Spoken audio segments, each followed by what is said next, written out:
If you have read the title of this video, you know what this video is going to be about. I'm probably beating a dead horse by making this video, but whatever. Roll intro!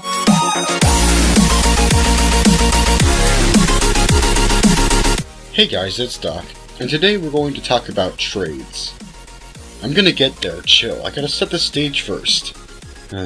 Anyway, in fighting games, it is a possible and actually fairly common thing for two things to happen at the same time, such as two attacks connecting at the same time, or two grabs connecting at the same time.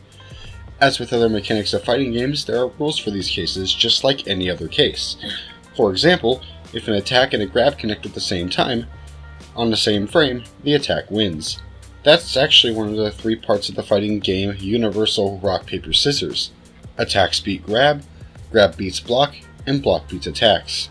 But what if two attacks connect? Or two grabs? In the case of attacks, it's fairly easy. Usually the attacks either both connect, called a trade, or they clash with each other, called a clash. Depending on the game you play, it can be either. Actually, Smash has both. If two ground attacks connect within certain damage and priority types, then they will clash. But if even just one aerial attack is involved, they will trade instead. Okay, so now what happens if two grabs connect? In a fighting game, this is usually a reset.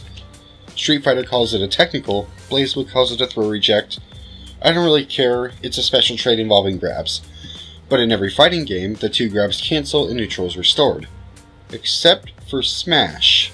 This is where we begin to foray into port priority, the very last tiebreaker at the end of all others. Port priority decides same frame grabs in Smash, but it's not just limited to that.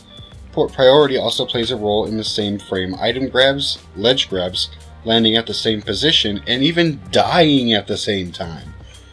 Port priority gives the win to the player who is closest to player 1, so player 1 beats player 2, beats player 3, beats player 4, and anywhere in between. There are a few edge cases where this is actually reversed, but it's outside the scope of this video. So why did I go through all the trouble to write this script and explain trades when the video is about port priority? In an SSF2 explained video, no less. Well, I can sum it up to one soul-crushing sentence. Forget everything I just said. Everything in SSF2 is decided by port priority. Trades don't exist, clashes don't exist. If you are player 1, you win all ties. This is a problem especially in the competitive scene, where port is decided by a coin flip in tournaments, and character matchups can be vastly different depending on what character has port priority. Tournament rule sets try to balance around it by giving the second player the first and last stage strike in game 1, but that ends up mattering very little in the big picture. Of course, this has been a problem for a while now, and development has been hard at work overhauling the system to make it more like our other fighting games. Give it a version or two, and we'll have proper tiebreak mechanics for sure.